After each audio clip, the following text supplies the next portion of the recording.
Alright baby loves, let's jump right into this video. I'm using my favorite dome caps to create this wig today, and this is the Stylist Collection dome caps. This is the spandex dome cap, and it fits me so snug, ladies. Like, oh my god, I don't have to use any kind of elastic bands, no combs, no nothing. And a major key to a poppin' wig is to make sure you find a dome cap that is your size, honey. You shouldn't have to go and find any elastic bands or any crazy things like that, comb or nothing. You should be able just to pop this on and it should feel like it ain't going nowhere. But you know, sometimes people want to do the extra mile and do an elastic band, which is understandable, but still, at least find a dome cap that's not too tight and not too loose. So as you see, I already am working on the closure. I've centered the closure in the middle of that dome cap and use these nails to keep it in place. So once I start sewing, as you see right now, it is not moving around and it just makes things a lot easier for me. I would use my T-pins, but they were actually in storage when I was doing this video because I'm moving soon. But okay, so I'm using 3 bundles of this hair because I felt like the 4th bundle would have been way too much. I'm using my mini hot glue gun and my mini hot glue sticks, and I showed you the nylon thread that I used to sew the closure down, and you're gonna need some scissors. So I am measuring the hair right now and I'm cutting the weft, and yes, I am cutting the weft. Be careful on how you cut your wefts because you can cause a lot of shedding and damage to the hair because you decide to cut the wefts. 9 times out of 10 I am overlapping my wefts when I do create wigs for myself, but this is another method that I wanted to share with you guys.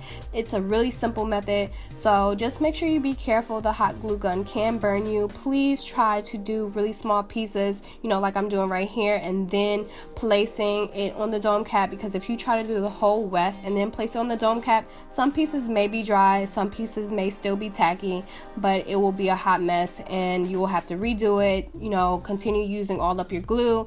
And you just want to, you know, take your time, be neat with this situation because you want everything to look flawless and seamless as if this was a full throttle sewing, honey.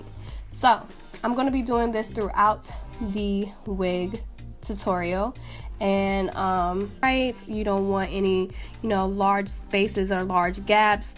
You know, if you have less hair than 3 bundles, you may want to space the bottom out a little bit more and then focus on making the top a little bit more fuller. But yeah,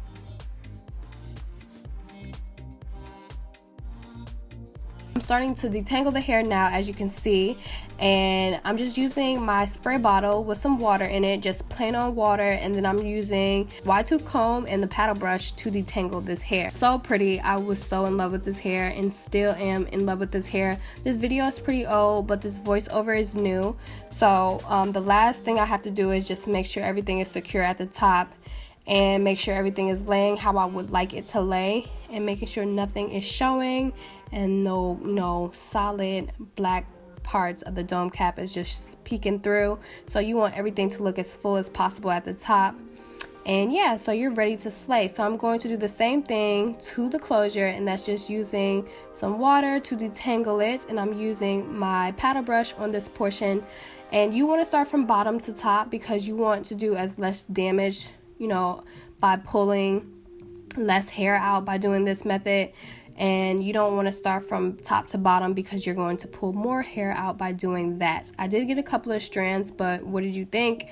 This is Deepwave hair, so you have to detangle it, you have to break it apart. So I'm just placing the hair kind of in the center, putting a little crazy part in the center because that's how I want to wear it.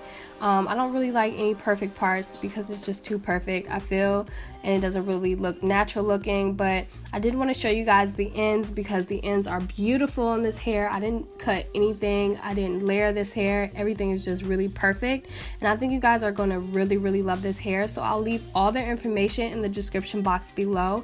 This is pretty much all that I'm going to be doing with my Allie Grace hair.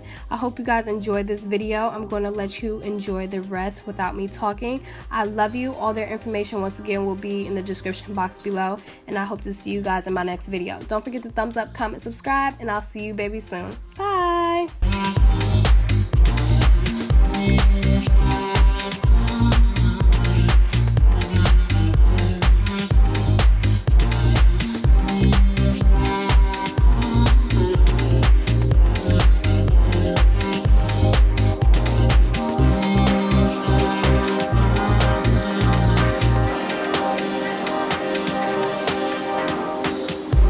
you.